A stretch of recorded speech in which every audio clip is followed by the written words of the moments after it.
Chapter 136। वेदांत ने तेजी से पहले रूम के दरवाजे की ओर कदम बढ़ाए, टेबल पर रखा गिलास उठाया और पूरे जोर से क्रिस्टल ग्लास की दीवार पर दे मारा। गिलास टुकड़ों में बिखर गया। कुछ सेकंड बाद वो क्रिस्टल ग्लास वॉल भी चटक कर गिर गई। पीछे एक सीक्रेट रूम नजर आया। अंदर राकेश एक अजीबोगरीब टेंटाकल्स वाले ज़ोंबी के चंगुल में बुरी तरह फंसा हुआ था। उस ज़ोंबी की लंबी, चिपचिपी, काले दानों से भरी जहरीली जीभ राकेश की गर्दन कसकर लपेटे हुए थी। उसका चेहरा नीला पड़ चुका था, आंखें सफेद हो रही थी, वो बस दम तोड़ने ही वाला था। आभा ने बिना सोचे अपनी गन उठाई और ज़ोंबी के सिर पर कई राउंड फायर कर दिए। ज़ोंबी ने दर्द से चीखते हुए राकेश को छोड़ दिया। लेकिन ये कोई नॉर्मल ज़ोंबी नहीं था, ये तो जैसे किसी ऑक्टोपस और इंसान का मिलाजुला रूप था, जिसके हाथ पैरों से टेंटाकल्स निकल रहे थे। पहले जो ज़ोंबी दिखे थे, उनका सिर उड़ाने के लिए एक गोली ही काफी थी, मगर इस ज़ोंबी को आभा ने इतनी गोलियां मारी, फिर भी इसका सिर सलामत था और वो जमीन पर तड़प रहा था। वेदांत ने तुरंत उसके दिल में 2 गोलियां उतार दी। कुछ सेकंड बाद वो ज़ोंबी बिल्कुल ठंडा पड़ गया। राकेश अपनी सूजी हुई गर्दन पकड़ते हुए मुश्किल से फुसफुसाया, जल्दी, कप्तान और पवन को बचाओ। गर्दन बुरी तरह दब चुकी थी, आवाज निकलना मुश्किल था। होंठ हिल रहे थे, पर आवाज नदारद थी। राकेश बेचैन था। उसने बार बार कोशिश की, लेकिन कोई साफ शब्द नहीं निकल सके। शुक्र था कि आभा और वेदांत उसके लिप्स को समझ सकते थे। आभा ने पूछा, वो दोनों इसी फ्लोर पर हैं? राकेश ने सिर हिलाया, नहीं पता, हम यहीं अलग हुए थे। आभा ने कहा, अगर हिलने डुलने की हालत में हो तो 5वें फ्लोर जाओ और केशव और प्रतीक की मदद करो। राकेश ने सिर झुकाकर हामी भरी और हिम्मत जुटाकर उठ खड़ा हुआ। वो शायद कुछ और कहना चाहता था, लेकिन आखिर में बस झुककर तेजी से बाहर निकल गया। वेदांत सही था। ये फ्लोर एक इल्यूजन था, ऊपर से शांत और व्यवस्थित, मगर अंदर से घिनौनी हकीकत को छिपाए हुए। इस हॉस्पिटल में जो ज़ोंबी थे, वो एक्सीडेंटल नहीं थे, ये एक्सपेरिमेंट्स थे। आभा और वेदांत ने इस फ्लोर की नकली शांति को तोड़ा और इसके पीछे का घिनौना सच सामने आ गया। बहुत सारे लोग पहले ही पूरी तरह से मॉन्स्टर में बदल चुके थे, मानव और ऑक्टोपस के अजीब कॉम्बिनेशन में, जिनकी बॉडी से लंबी, रेंगती हुई टेंटाकल्स और जहरीली जीभें निकल रही थी। कुछ लोग अभी म्यूटेशन के प्रोसेस में थे, उनकी जीभें अभी उतनी लंबी नहीं हुई थी, उनके टेंटाकल्स अभी स्किन से बाहर निकल ही रहे थे। उनमें से कई बेड्स पर बंधे हुए थे, ड्रिप लगी हुई थी, और ड्रिप में शायद वही आर्टिफिशियल वायरस था जिसने उन्हें इस हाल में पहुंचाया था। पूरे फ्लोर को चेक करने के बाद भी न प्रशांत दिखा और न पवन। लेकिन उन ज़ोंबीज में से जो पूरी तरह मॉन्स्टर बन चुके थे, वेदांत और आभा को देखते ही उन पर टूट पड़े। दोनों ने गोलियां चलाते हुए खुद को बचाने की कोशिश की। अचानक आभा की नजर एक बेड के नीचे पड़ी, वहां एक जूते की टिप दिखी। उसने गोलियां चलाते हुए वेदांत को इस बारे में बताया। वेदांत ने सिर हिलाया, कवर दो मुझे। फिर वो भागकर उस बेड के पास पहुंचा और पूरी ताकत से उसे पलट दिया। बेड के नीचे सच में पवन था। उसके हाथ पैर रस्सियों से जकड़े हुए थे और ड्रिप पहले से तैयार थी, सिर्फ सिरिंज अब तक उसकी नसों में नहीं घुसी थी। आभा ने पीछे से ज़ोंबीज को रोकने के लिए फायरिंग जारी रखी, लेकिन ये नॉर्मल ज़ोंबी नहीं थे, इनके सिर बहुत हार्ड थे। एक गोली से ये मरने वाले नहीं थे, बल्कि घायल होते ही और ज्यादा उग्र हो जाते थे। आभा गोलियों से बचती जाती वेदांत के पास पहुंच गई। वेदांत ने खिड़की के बाहर झांका, फिर पवन की तरफ देखा, कूद पाओगे? नीचे 4 मंजिल का गैप है। पवन ने बिना एक सेकंड गवाए सिर हिला दिया, फिर जल्दी से कहा, पर कैप्टन का क्या? पता नहीं वह जिंदा भी है या नहीं। वेदांत ने जवाब दिया, तुम्हारी गन भी नहीं है अब। यहाँ रुकना मतलब सीधा मौत को इनवाइट देना। पवन को बात समझ में आ गई। अगर वह रुका तो बस रेस्क्यू ऑपरेशन में रुकावट बनेगा। इसलिए उसने सिर्फ एक शब्द कहा, प्लीज, और खिड़की से छलांग लगा दी। 4 मंजिल की ऊंचाई आम लोगों के लिए ज्यादा हो सकती है, लेकिन उनके जैसे एक्सपीरियंस सोल्जर्स के लिए कोई बड़ी बात नहीं थी। आभा और वेदांत बैकफुट पर आ गए। बाहर ज़ॉम्बीज की भीड़ बढ़ती जा रही थी। अगर वे लड़ते रहे तो एक एक कर सबको गिरा सकते थे, लेकिन अभी उनका असली मकसद ज़ॉम्बीज को खत्म करना नहीं था, बल्कि प्रशांत को बचाना था। वेदांत ने अपनी कमर से एक ग्रैपलिंग रोप निकाली, जिसके सिरे पर नुकीला हुक लगा था। मैं कवर करता हूँ, तुम खिड़की से 8वीं मंजिल तक जाओ। वे पहले ही 7वीं मंजिल को खंगाल चुके थे, लेकिन वहां प्रशांत का कोई निशान नहीं था। अब बस 8वीं मंजिल बची थी। आभा ने दरवाजे की ओर एक नजर डाली, फिर सिर हिलाया। ठीक है, ऊपर पहुंचकर मैं तुम्हें खींच लूंगी। उसने वेदांत से रस्सी ली और ऊपर की ओर फेंकी। हुक खिड़की के फ्रेम पर जाकर अटक गया। उसने एक बार जोर से खींचकर उसकी मजबूती जांची और फिर तेजी से रस्सी पर चढ़ने लगी। जैसे ही वह 8वीं मंजिल की खिड़की तक पहुंची, उसने अपनी गन से शीशा तोड़ा और अंदर घुस गई। अंदर पहुंचते ही उसने तुरंत चारों ओर नजर दौड़ाई।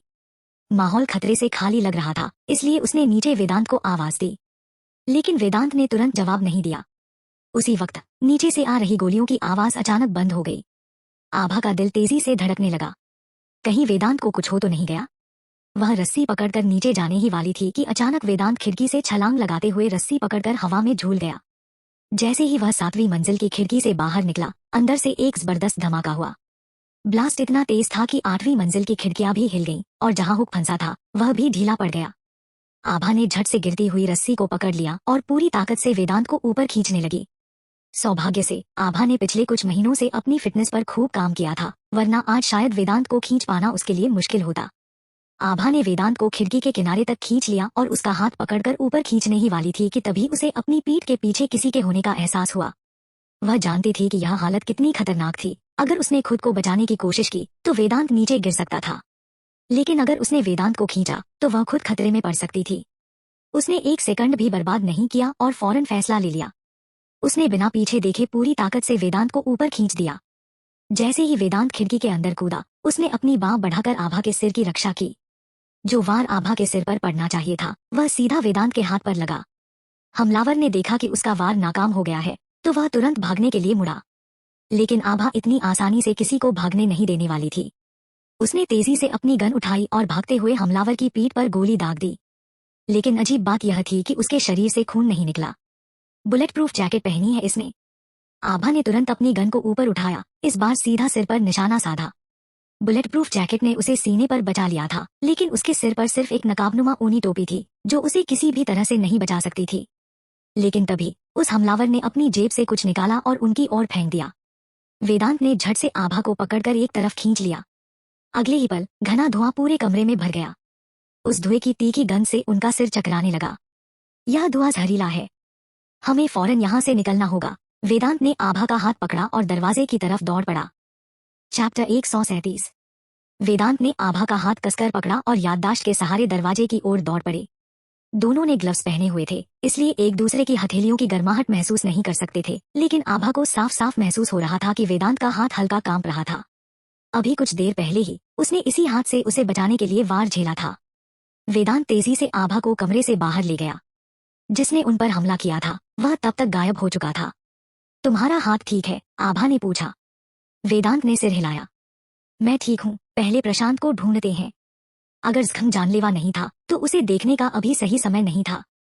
आभा ने हामी भरी और दोनों आगे बढ़ने लगे। 6ठी और 7वीं मंजिल पर सिर्फ हॉस्पिटल के रूम थे, लेकिन 8वीं पूरी खाली थी। सिर्फ सामने एक बड़ा सा शीशे का रूम बना हुआ था। 3 दीवारें फ्रॉस्टेड ग्लास की थी और एक दीवार ट्रांसपेरेंट थी। बाहर से अंदर का पूरा व्यू दिख रहा था। आभा की नजर सीधी उस पर पड़ी, वह जो चेयर से बंधा हुआ था, प्रशांत। बिल्कुल पवन की तरह उसके पास भी एक फोर्स स्टैंड रखा था, जिसमें लगी ड्रिप का 1/3 हिस्सा पहले ही खत्म हो चुका था। प्रशांत की आंखें बंद थी, चेहरा पूरी तरह शांत। ना कोई डर, ना कोई संघर्ष का कोई निशान। आभा ने तुरंत कमरे में घुसने के लिए कदम बढ़ाया, लेकिन वेदांत ने झट से उसका हाथ पकड़ लिया। सावधान रहो। आभा ने उसकी तरफ देखा, गहरी सांस ली और आसपास नजरें घुमाई। यहाँ कोई ज़ॉम्बी नहीं था और जिसने उन पर स्मोक ग्रेनेड फेंका था उसका भी कोई पता नहीं था, लेकिन उसे पता था कि कहीं कोई छुपकर उन पर नजर रख रहा था। वेदांत ने अपनी गन उठाई और शीशे के दरवाजे पर कई गोलियां दाग दी। बुलेट के निशान तो बने, लेकिन शीशा टूटा नहीं। यह बुलेट प्रूफ ग्लास थे। आभा के मन में अजीब सा डर पैदा हुआ।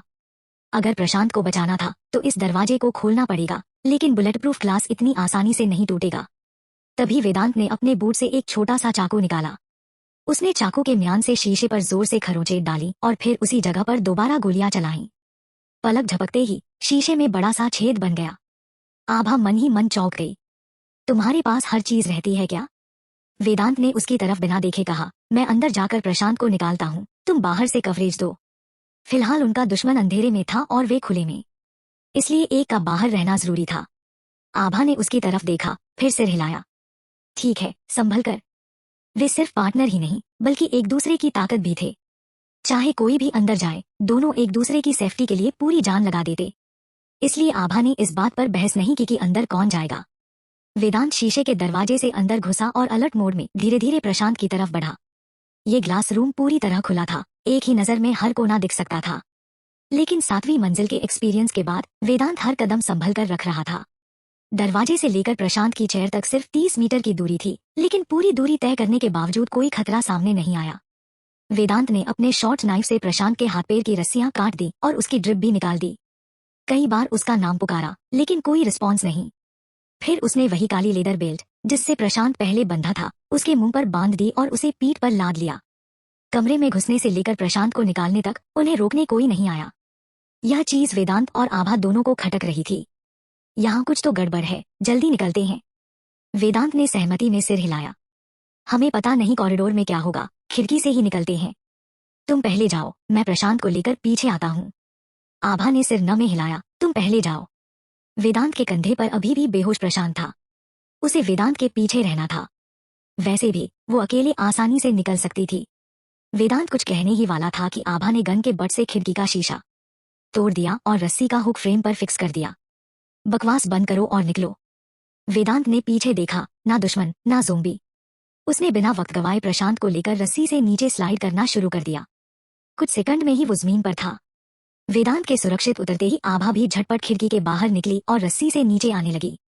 वो शख्स जिसने उन पर स्मोक ग्रेनेड फेंका था फिर से नहीं दिखा। दूसरी तरफ पवन, राकेश और प्रतीक मेडिकल इक्विपमेंट शिफ्ट कर ही रहे थे कि 7वीं मंजिल से आते ज़ोंबीज ने उन्हें घेर लिया। राकेश का गन गिर चुका था तो मजबूरी में उसने पास पड़ा लोहे का पाइप उठा लिया। सौभाग्य से पवन टाइम पर आ गया। चारों ने किसी तरह ज़ोंबीज को चकमा देकर एक मशीन बाहर निकाल ली। जैसे ही वो बिल्डिंग से बाहर निकले, आभा ट्रक लेकर उनके सामने आ गई। प्रतीक और को केशव ने आभा को सही सलामत देखकर राहत की सांस ली। राकेश और पवन कुछ नहीं बोले, लेकिन उनकी आंखों में चिंता साफ झलक रही थी। सब आ गए, गाड़ी में बैठो। आभा की बात सुनकर राकेश और पवन को चैन मिला। वे वैसे ही ट्रक के पिछले हिस्से में चढ़ गए जैसे आए थे। लेकिन तभी वो औरत जो उनके साथ अंदर गई थी भागती हुई बिल्डिंग से बाहर निकली। पीछे ही बिल्डिंग में एक के बाद एक जोरदार धमाके होने लगे। तेजाब जैसी गंध हवा में फैल गई। आभा ने तुरंत अपना मुंह और नाक ढक लिया। वो औरत ट्रक के पास आकर बोली, क्या मैं भी तुम्हारे साथ चल सकती हूँ? आभा ने बिना हिचक कहा, मुझे सोना चांदी नहीं चाहिए, मैं तुम्हारी मदद कर सकती हूँ। औरत ने ट्रक के अंदर झांका जहाँ प्रशांत और वेदांत बैठे थे। रात 9 बजे, कटारा रेसिडेंशियल एरिया। राकेश और पवन उस औरत और प्रशांत को लेकर बिल्डिंग 5 यूनिट 2 में चले गए। आभा और वेदांत यूनिट 1 की ओर बढ़े। तुम मेरे साथ चल रहे हो, आभा ने कहा जैसे ही वेदांत अपने अपार्टमेंट का दरवाजा खोलने लगा। मैं पहले नहा धो लेता हूँ, फिर आता हूँ, वेदांत ने जवाब दिया। दिन भर ज़ोंबी मारकाट, धुएं और खून से सने कपड़े, अब सफाई तो बनती थी। वेदांत वैसे भी साफ सफाई को लेकर थोड़ा ऑब्सेसिव था। घर लौटते ही शावर लेना उसकी आदत थी। आभा ने सिर हिलाया। ठीक है, तब तक मैं कुछ खाने का इंतजाम करती हूँ, फिर मिलते हैं। वो अपनी जगह चली गई और वेदांत ने मुस्कुराते हुए उसे जाते देखा, फिर अपने अपार्टमेंट में चला गया। 15 मिनट बाद आभा ने जल्दी से फ्रेश होकर कपड़े बदले और अपनी सीक्रेट स्टोरेज से कुछ रेडीमेड डिशेस निकालकर प्लेट में सजा ली। साथ ही कुछ मेडिकल सप्लाई भी उठा ली। जैसे ही वेदांत बाथरूम से निकला, आभा ने दरवाजा खटखटाया। वो जल्दी से एक ढीला ढाला स्वेटर और ट्राउजर्स डालकर दरवाजा खोलने गया। वेदांत ने उसे अंदर आने दिया। आभा डायरेक्ट डाइनिंग टेबल की तरफ गई और खाने की प्लेटें रख दी। पहले से बनी हुई थी, अब भी फ्रेश लग रही है, उसने बिना पलक झपकाए बहाना बना दिया। 15 मिनट में 4 डिशेज, लॉजिक को मार दिया था उसने। वेदांत ने उसे देखा। तुमने इतनी मेहनत क्यों की? दिन भर की इस खतरनाक जर्नी के बाद भी उसने किचन में वक्त लगाया था। तुम कभी टाइम निकालकर मुझे कुकिंग सिखा दो, वेदांत ने हंसते हुए कहा। चैप्टर 138। आभा ने अपने स्टोरेज से जो खाना निकाला था वो सब सिंपल से घर के खाने वाले आइटम थे, ऐसे कि किसी को शक ना हो। वेदांत खाने में कोई टाइम वेस्ट नहीं कर रहा था। जब तक आभा ने एक स्टिंग बन खत्म किया तब तक वेदांत 2 खा चुका था। थाली में से आधा खाना तो गायब हो चुका था। पूरा दिन बाहर थे, दोपहर में हॉस्पिटल में ज़ॉम्बी से भिड़ रहे थे। ना टाइम मिला खाने का, ना मौका। आभा बोली, मैं घर से 2 बन और ले आती हूँ। उसे लग रहा था वेदांत शायद अभी भूखा है। मेरे फ्रिज में भी है, गरम कर देता हूँ। मुझे नहीं चाहिए, मैं तुम्हारे लिए कह रही थी। वेदांत हल्का सा मुस्कराया। हाँ, थोड़ा भूख तो थी, पर असली बात यह है कि तुमने जो बनाया था ना, वो सीरियसली टेस्टी था। आभा, उसने कभी सोचा भी नहीं था कि वेदांत कभी किसी की तारीफ करेगा, और वो भी उसके हाथ के खाने की। हालांकि उसे लगा वो तारीफ डिजर्व नहीं करती, लेकिन फिर भी सुनकर अच्छा लगा। आखिरी बाइट खत्म करके आभा ने फोक साइड में रखी और बोली, तुम्हारे हाथ में जो चोट थी कैसी है अब? चाहिए क्या कि डॉक्टर सुभाष को बुला ले एक बार देखने को? वेदांत ने कूल अंदाज में कहा, कुछ खास नहीं है, थोड़ा ऑइंटमेंट लगाऊंगा, ठीक हो जाएगा। ऐसे बोला जैसे कुछ हुआ ही न हो। लेकिन आभा को यकीन नहीं हुआ। अगर चोट हल्की होती तो पहले जब उसने उसका हाथ पकड़ा था तब वो हल्का कांपता क्यों था? उसने वेदांत की स्वेटर की तरफ देखा और बोली, स्वेटर उतारो, मैं खुद देखती हूँ। चोट वेदांत के अपर आर्म पर थी। सिर्फ स्लीव चढ़ाने से शायद सही से न दिखे। वेदांत उसे बस देखता रहा, बिना हिले। आभा को अचानक थोड़ा अजीब सा लगा। उसके चेहरे पर हल्की सी गर्मी आ गई। ऐसा लग रहा था जैसे उसने कुछ डबल मीनिंग बोल दिया हो। ऐसा मत समझो, मैं बस चोट देखना चाह रही हूँ। तो फिर बेडरूम में चलो। यह सुनकर आभा की आंखें थोड़ा और बड़ी हो गईं। कपड़े हटाकर चोट तो लिविंग रूम में भी देख सकते हैं, बेडरूम क्यों? वहां थोड़ी गर्मी है, वेदांत ने सिंपली कहा। हाँ, बात तो सही थी। उसके घर में हीटर था, लेकिन वो कोल या गैस से चलता था। आभा के पास तो कोई टेंशन नहीं थी, कोल ऑल सब कुछ भरपूर था। लेकिन वेदांत का घर छोटा था और आभा ने वहां कोई स्टॉक किया हुआ ईंधन नहीं देखा था। अब जब सोचती है तो सच में इस बार घर पिछली बार जितना गर्म नहीं लग रहा। तो आभा चुपचाप उसके साथ अंदर चली गई। बेडरूम में जाकर वेदांत ने एक बार फिर उसकी तरफ देखा, जैसे कुछ बोलना चाहता हो, पर फिर उसने बस अपना हाथ ऊपर उठाया और स्वेटर उतार दिया। आभा ने अपनी पिछली जिंदगी में बहुत से मरे हुए लोगों को देखा था, कुछ तो इतने बर्बाद कि शरीर कहना भी मुश्किल। आज दिन में भी उसने कई न्यूड ज़ॉम्बीज देखे थे, लेकिन वेदांत का यूं टॉपलेस होना एक अलग ही शौक था। दिल जोर से धड़कने लगा, चेहरा थोड़ा लाल हो गया। लेकिन ये विजुअल झटका ज्यादा देर नहीं टिका। उसकी नजर सीधा गई उस गहरे नीले और सूजे हुए हिस्से पर जो उसके सीने और बाजू पर था। बाजू की चोट तो उसे बचाते हुए लगी थी, लेकिन सीने की?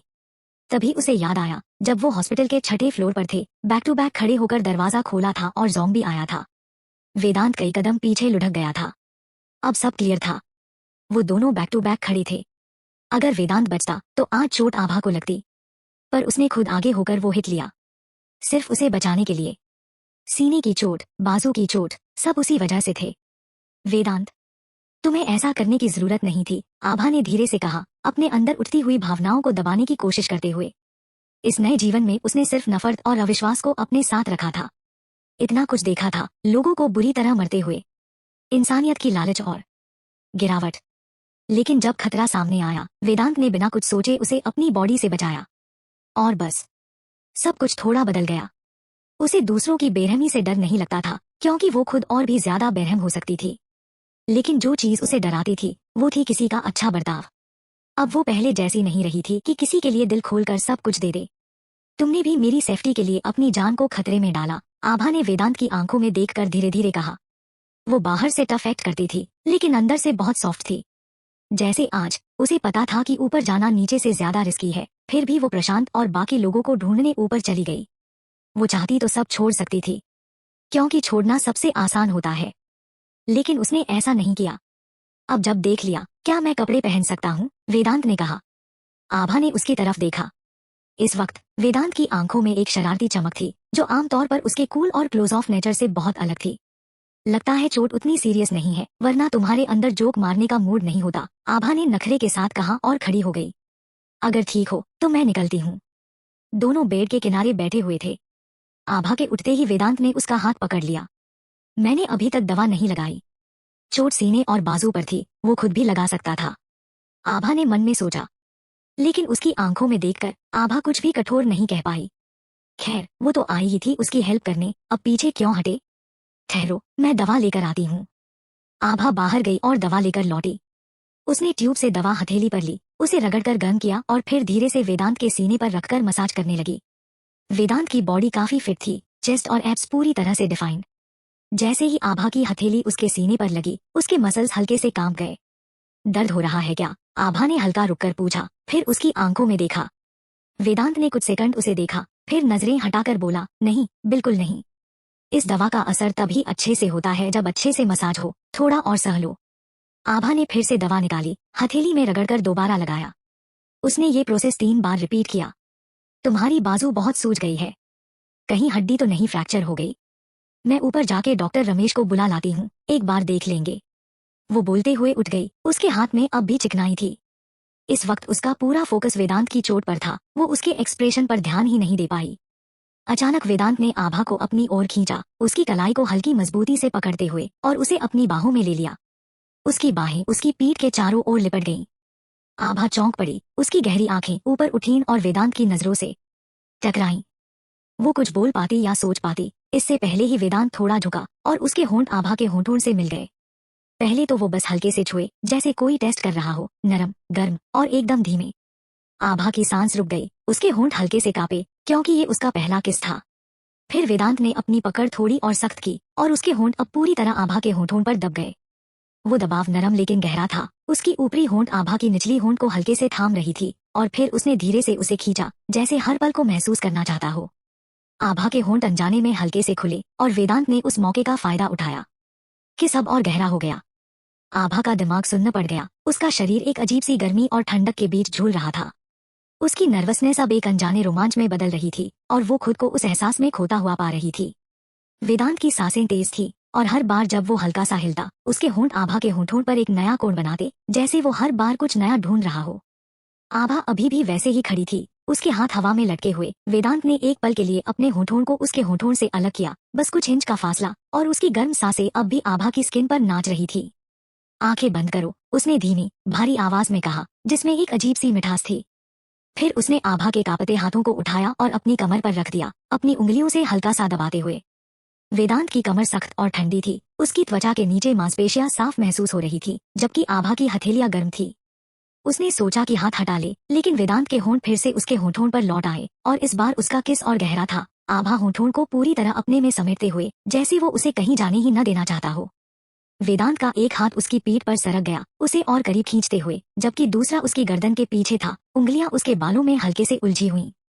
उसकी किस अब एक लय में था, धीमा, फिर थोड़ा तेज, फिर रुककर दोबारा शुरू। आभा की सांसें उखड़ रही थी, उसका चेहरा गर्म हो गया था और वो बस उस गहराई में खोई हुई थी। तभी बाहर से कुकू की तेज भौंकने की आवाज आई। आभा की आंखें झट से खुल गईं और उसने वेदांत को झटका दे दिया। एकदम से ऐसा लगा जैसे किसी ने रंगे हाथ पकड़ लिया हो। वेदांत ने हल्की सी उफ़ की आवाज निकाली, माथा थोड़ा सिकुड़ गया। अब कैसे लग रहा है? सीरियसली, मैं डॉक्टर रमेश को बुला लाती हूँ। वेदांत ने सिर हिलाया, हड्डी नहीं टूटी है, कुछ दिन दवा लग जाएगी तो ठीक हो जाएगा। और तुम्हारी बाजू? वेदांत ने पास से स्वेटर उठाया और झट से पहन लिया। बाहर कोई है शायद। पहले बाहर जाकर देख लो, मेरी चोट बाद में देख लेंगे, कुछ बड़ा नहीं है। चैप्टर 139। कुकू तो जैसे चलती फिरती रडार हो, बाहर कोई भी होता सीधा भौंकना चालू। शुक्र है उसने वक्त रहते अलर्ट कर दिया, वरना आभा को खुद नहीं पता था कि उसकी सुन्न पड़ चुकी सोच और नर्वस पैरों के साथ कहीं वेदांत के बेड पर ही न गिर पड़ती। वेदांत के घर से बाहर निकलते वक्त तक आभा फिर से अपने पुराने कूल और कड़क वाले मूड में वापस आ गई थी। आभा, जो औरत आज तुम लेकर आई थी ना, वो नीचे खड़ी है, कह रही है तुम्हें जरूर मिलना है, वंदना ने बताया। आभा जब भी कोई अकेली औरत बचाकर लाती, उसकी अरेंजमेंट्स वंदना देखती थी। उसका कहना है कि कोई जरूरी बात है तुमसे, जब तक मिलेगी नहीं, टस से मस नहीं होगी। वंदना को नहीं पता था वो कौन है या कहाँ से आई है, लेकिन उसका टेंशन और सीरियस फेस देखकर वो सीधा 20वीं मंजिल पर आभा के पास पहुंची। पर जब उसने आभा को वेदांत के घर से निकलते देखा और उसके होंठ लाल सूजे हुए थे, तो उसे फौरन समझ आ गया कि शायद उसने किसी का मूड खराब कर दिया। ठीक है, मैं अभी नीचे आती हूँ। आभा घर गई, मोटी सी जैकेट पहनी। वेदांत ने भी कपड़े बदले और दोनों साथ में नीचे उतर आए। मिस आभा, क्या मैं उस स्पेशल मेडिसिन को देख सकती हूँ जो आपके पास है? प्रशांत की हालत कैसी है? आभा ने सीधे सवाल दाग दिया। औरत ने माथा सिकोड़ते हुए कहा, वो अभी भी बेहोश है। बिना मेडिकल इक्विपमेंट के मैं ये नहीं कह सकती कि वो ज़ॉम्बी बनेगा या नहीं, या कब बनेगा। तुमने कहा था कि तुम उसे बचा सकती हो, तभी तो मैं तुम्हें लाई थी। आभा का टोन भले ही शांत था, लेकिन बात में दम था। अब तुम खुद ही कह रही हो कि तुम भी श्योर नहीं हो, ऊपर से मुझे स्पेशल मेडिसिन मांग रही हो जैसे हक हो तुम्हारा। फिर तुम्हारी जरूरत क्या है मुझे? वो औरत खुद समझ गई थी कि गलती पर है, इसलिए थोड़ी सॉफ्ट हो गई। न्यूक्लियर वायरस को हराने का असली तरीका यही मेडिसिन है। अगर मुझे इसका फॉर्मूला पता चल जाए, तो न सिर्फ प्रशांत बल्कि और भी कई लोगों को बचा सकती हूँ। आभा की आंखें थोड़ी संकरी हुईं, वो सीधा घूरते हुए बोली, तुम लोगों के और भी सीक्रेट लैब्स हैं क्या? औरत एक पल को झिझकी, फिर नजरें नीचे कर लीं। कुछ सेकंड बाद बोली, मैं तो बस एक डॉक्टर हूँ। ऊपर क्या होता है मैं कंट्रोल नहीं कर सकती। मैं तो सिर्फ पूरी जान लगाकर एंटीवायरस बनाने की कोशिश कर रही हूँ, लेकिन अकेली हूँ, ज्यादा कुछ नहीं कर सकती। आभा को तरुण की बात याद आई। उसने बताया था कि उनके सोसाइटी में अचानक से बहुत सारे ज़ॉम्बी दिखने लगे थे। यह सोचते ही उसका चेहरा गंभीर हो गया। तो क्या पवई सोसाइटी के लोग भी तुम्हारे एक्सपेरिमेंट का हिस्सा थे? औरत ने चुपचाप सिर हिलाया। कुछ लोगों को ऐसी दवाई दी गई थी जिसमें वायरस मिक्स था। नेचुरल डिजास्टर तो फिर भी किसी तरह झेला जा सकता है, लेकिन असली खौफनाक चीज है इंसानों की सोच। सच में इंसान ही सबसे डेंजरस क्रिएचर है इस धरती पर। आभा बोली, अगर तुम्हें पता था कि स्पेशल मेडिसिन वायरस को रोक सकती है, तो फिर तुम्हारे पास उसका स्टॉक क्यों नहीं था? मैंने वो दवाई देखी है, औरत बोली, लेकिन उसमें कुछ गड़बड़ थी। वो वायरस को कंट्रोल नहीं करती, बल्कि उसे तेजी से फैलाती है और म्यूटेट कर देती है। जो हॉस्पिटल की 7वीं मंजिल पर अष्टभुजाधारी जॉम्बीज थे, वो सब उसी दवा को खाने वाले थे। जब बर्फबारी से शहर लॉक हुआ और वायरस का पहला फेज शुरू हुआ, तब तक हॉस्पिटल ठीक से चल रहा था। लेकिन वहां सिर्फ अमीर लोग ही एडमिट हो पाए। उन्होंने जमकर पैसे खर्च किए, मेडिसिन खाई और सोचा अब सेफ हैं। लेकिन नतीजा वही हुआ, सब के सब मॉन्स्टर बन गए। आभा को तरुण के साथ हुई डील याद आई, जहां उसने बिना कोई भावताव किए सब एक्सेप्ट कर लिया था। उससे साफ था कि सामने वाला कोई अमीर और पावरफुल इंसान ही रहा होगा। अगर वो मेडिसिन रिच लोगों के हाथ गई होती, तो रिजल्ट ऐसा नहीं होना चाहिए था। भले ही वायरस पूरी तरह कंट्रोल में न आए, लेकिन ये तो पक्का है कि इसका उल्टा असर तो नहीं हो सकता। आभा को अब तरुण की वो बात याद आ रही थी, जो उसने जाने से पहले कही थी। सब कुछ देखकर अब उसे लग रहा था कि इसमें कुछ गड़बड़ है। कोई बहुत बड़ा गेम चल रहा है। वो लोग कहाँ हैं जो तुम लोगों ने पॉवाई कम्युनिटी में टेस्ट सब्जेक्ट बना के ज़ोंबी बना दिए थे? आभा ने सीधे पूछा। ज़ोंबीज म्यूटेट कर सकते हैं और उनका वायरस भी फैलता है। चाहे उन्होंने बस कुछ लोगों को इस्तेमाल किया हो, लेकिन अगर कोई बीच में न आता तो शायद पूरा एरिया ही साफ हो जाता। औरत ने बड़े कूल टोन में कहा, कुछ तो मर गए और कुछ शायद भाग निकले। वैसे भी अब पॉवई में ना कोई इंसान बचा है, ना ज़ोंबी। आभा ने कहा, मेरे पास कोई स्पेशल मेडिसिन नहीं है और मैं तुम्हें वो देने भी नहीं वाली ताकि तुम उस पर रिसर्च कर सको। अगर तुम्हें सच में जवाब चाहिए तो जाकर प्रशांत पर नजर रखो, देखो उसके बॉडी में क्या क्या चेंज होता है। सिर्फ एक तरफा बातों पर भरोसा करके आभा स्पेशल मेडिसिन किसी को देने वाली नहीं थी। और अगर कभी देनी भी पड़ी तो वो सीधे डॉक्टर सुभाष और उसकी टीम के पास जाएगी। आभा का रुख देखकर वो औरत भी समझ गई कि यहाँ कुछ नहीं मिलने वाला। वो बिना कुछ कहे वापस पलट गई। जैसे ही वो गई, आभा ने बिल्डिंग के गार्ड्स से कह दिया कि वंदना और बाकी लोग इस औरत पर खास नजर रखें। वैसे भी वंदना और टीम पहले से ही प्रशांत के चारों ओर पहरा दे रहे थे। किसी को भी उसके पास अकेले जाने का चांस नहीं मिल रहा था। यहाँ तक कि जब भी प्रशांत का चेकअप होता, सब कुछ उनकी आंखों के सामने होता। वापस लौटते वक्त आभा ने वेदांत से पूछा, तुम्हें लगता है कि पॉवाई वाले सारे ज़ोंबी खुद ही भाग निकले थे? वेदांत ने कंधे उचकाकर कहा, जरूरी नहीं। हो सकता है उन्हें कहीं और शिफ्ट किया गया हो। वो हॉस्पिटल वाला सीन याद करके वेदांत को पूरा शक था कि किसी ने पॉवाई के लोगों को जानबूझकर ज़ोंबी बनाया और फिर उन्हें कहीं और ट्रांसफर कर दिया, मासूम लोगों पर एक्सपेरिमेंट करके। कोई तो है जो इस पूरी खाली सिटी को ज़ोंबी टाउन बनाना चाहता है। आभा ने एकदम सोच में डूबते हुए वेदांत की ओर देखा, कहीं ये सब मिलिट्री का काम तो नहीं है? वेदांत ने तुरंत कहा, नो वे, ऐसा हो ही नहीं सकता। तो फिर क्यों क्यों वो दिशा मुझसे चिपकी रहती है? मेरी मेडिसिन के अलावा उसमें और क्या इंटरेस्ट है? वो मिलिट्री से ही तो है। वेदांत ने धीरे से कहा, एक इंसान का बिहेवियर पूरे मिलिट्री का रिप्रेजेंटेशन नहीं होता। तुम इतने श्योर हो? मैं हूँ, वेदांत ने थोड़ा रुक कर कहा, जब तक मिलिट्री के अंदर कुछ बड़ा तूफान न आ गया हो। आभा को अब वेदांत ऐसा लग रहा था जैसे वो अपनी कॉलेज की बुराई खुद तो कर सकता है, पर अगर कोई और बोले तो उसे मंजूर नहीं। 20वीं मंजिल पर लौटकर आभा ऊपर डॉक्टर रमेश से मिलने जाना चाहती थी, लेकिन वेदांत ने कहा, मैं ठीक हूँ, कोई हड्डी वड्डी टूटी नहीं, किसी को डिस्टर्ब करने की जरूरत नहीं। वो इतना अड़ गया तो आभा भी मानी और वापस चली गई। जैसे ही वो गई, वेदांत अपने रूम की ओर बढ़ गया। घर जाकर वो सीधा दूसरे माले की कलेक्शन रूम में गया और एक स्पेशल मिलिट्री बैटन को काफी देर तक घूरता रहा। उसे आज हॉस्पिटल की 8वीं मंजिल पर मिले उस बंदे की याद आ रही थी। उस बंदे ने बैटन पर थोड़ा बहुत मेकओवर तो किया था, लेकिन वेदांत मिलिट्री में सालों से था, एक झलक में पहचान लिया कि वो असली वाला है। और ऊपर से उसके बाजू पर वो कट का निशान भी था। अगर वो अटैकर सच में मिलिट्री का बंदा था, तो फिर ये सब कंट्रोल करने वाला असली मास्टरमाइंड कौन है? वेदांत मानने को तैयार नहीं था कि ये मिलिट्री का ऑफिशियल डिसीजन था, पर अगर वाकई ऐसा निकला तो बस एक ही बात समझ आती थी, मिलिट्री के अंदर कुछ भयंकर गड़बड़ हो गई है। शायद कमांडर के साथ कुछ हो गया है। वेदांत ने बैटन को वापस शेल्फ में रखा, फिर ड्रॉर से एक सीक्रेट मोबाइल निकाला। उसने एक के बाद एक कई मैसेज भेजे, पर हर बार स्क्रीन पर वही लिखा आता, message fail to send. Chapter 140। Abha दिन में इतनी थकी हुई थी कि अगली दोपहर तक एक झपकी में ही सब कुछ सो गई।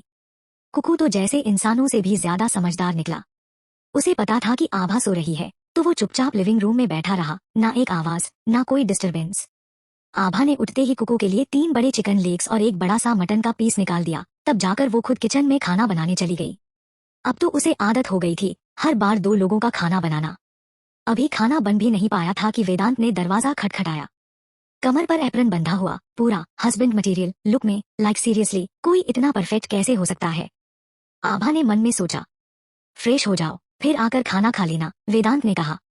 आभा एकदम शॉक्ड, कल ही तो बोला था कि मुझसे खाना बनाना सीखेगा और आज खुद किचन संभाल लिया। आभा के मन में थोड़ा डर भी था, उसके बनाए खाने को खाया भी जा सकता है या नहीं। तुम्हारा हाथ ठीक हो गया। आभा ने उसकी राइट आर्म की तरफ इशारा किया।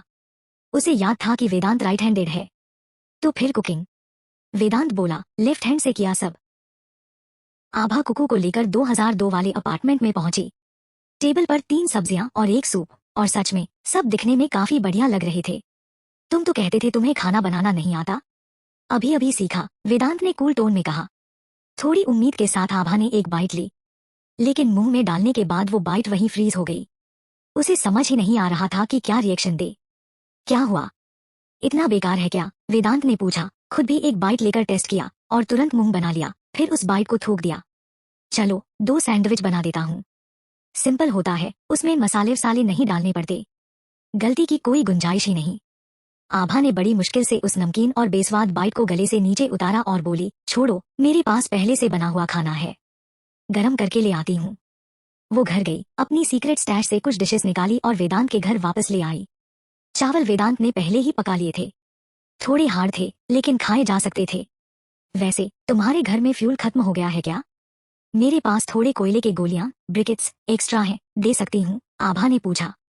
वेदांत बोला, तुमने नोटिस किया है कि टेम्परेचर बढ़ रहा है? आभा ने सिर हिलाया, नहीं, ध्यान ही नहीं दिया। वेदांत ने थर्मामीटर निकाला और दिखाया। -45 से। पहले तो टेम्परेचर लगातार -50 डिग्री सेल्सियस से नीचे ही रहता था। अब -45 हो गया है, इसका मतलब एक्सट्रीम विंटर अब खत्म होने वाला है। और जब बर्फ पिघलेगी तब पूरी सिटी पानी पानी हो जाएगी। जो बॉडीज बर्फ में दबी थी वो सड़ने लगेंगी और फिर नया पेंडेमिक भी आ सकता है। टेम्परेचर कब से बढ़ रहा है? आभा ने पूछा। आज से, वेदांत ने जवाब दिया। पहले ही दिन में 10 डिग्री की जंप। इस स्पीड से तो 3-4 दिन में टेम्परेचर पॉजिटिव में आ जाएगा और फिर बर्फ तो एकदम से गायब हो जाएगी। आभा ने तो दूसरी चीजें पहले से तैयार कर रखी थी, उसे तो ट्रैवल में कोई दिक्कत नहीं होगी। लेकिन बाकी लोगों ने इतनी तैयारी शायद ही की हो। एक लीडर के तौर पर उसे सबको ये न्यूज देनी होगी और कोई सॉलिड प्लान भी बनाना होगा। उसने तेजी से अपना खाना खत्म किया और बाहर निकलने के लिए खड़ी हुई, लेकिन उससे पहले ही के केशव और प्रतीक बिल्डिंग के बाहर से चिल्ला रहे थे, आभा, टेम्परेचर बढ़ रहा है। जो अनाज नीचे स्टोर किया था उसे शिफ्ट कर दे क्या? उन्होंने बहुत सारा खाना स्टोर किया था और सर्दी के चलते सब कुछ 3rd फ्लोर से नीचे ही रखा गया था, क्योंकि नेचुरल फ्रीजर बन गया था। लेकिन अब जब बर्फ पिघलेगी 3rd फ्लोर से नीचे सब डूब जाएगा। आभा बोली, हाँ, फौरन शिफ्ट करना पड़ेगा। 6 से लेकर 8 फ्लोर तक खाली कर दो और वहां स्टोर करो। और जो लाशें पहले बर्फ में दबा दी थी उन्हें भी अब निपटाना पड़ेगा, वरना टेम्परेचर बढ़ते ही महामारी फैल जाएगी। ठीक है, हम अभी लग जाते हैं इसमें। केशव और प्रतीक दोनों ही काफी भरोसेमंद थे। कुछ ही देर में उन्होंने लोगों को बांटकर काम शुरू करवा दिया। कोई खाने का सामान ऊपर शिफ्ट कर रहा था तो कोई बाहर बर्फ में दबे पड़े शवों को हटाने में लगा था।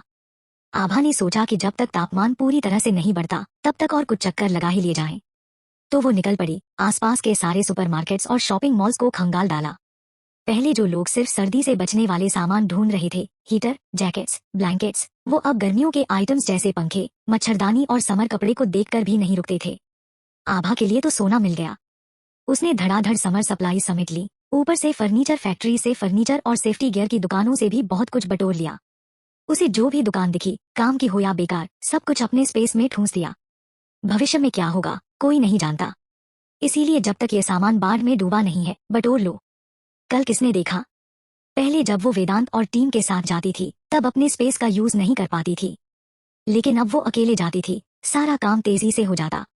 जब वो अपने ऑफ रोड व्हीकल से लौट रही थी तो दिल में एकदम इमोशनल हो गई, यार ठीक से गाड़ी चलाने का टाइम ही नहीं मिला, अब इसको भी स्पेस में डालकर धूल खाने देना पड़ेगा। तभी अचानक एक ग्रुप एक दुकान से बाहर निकला और सीधा उसकी गाड़ी के सामने आ गया। उनके कपड़े देखकर ऐसा लग रहा था जैसे जंगल से कोई ट्राइब निकल आई हो, भेड़ की खाल से बने कपड़े, सिर पर भी वैसी ही टोपी। आभा को अब तक इतने ज़ोंबीज और म्यूटेंट्स देख चुके थे कि ये सब देखकर उसका रिएक्शन सीधा था, ओके चलो फिर। उसने फौरन गाड़ी रोकी और गन उठा ली। कोई अगर कुछ भी ट्राई करेगा तो उसका सिर उड़ना तय था। तभी भीड़ में से एक लड़का हाथ हिलाता हुआ उसकी तरफ दौड़ा। दूर था और कार की खिड़कियां बंद थी तो आवाज सुनाई नहीं दी।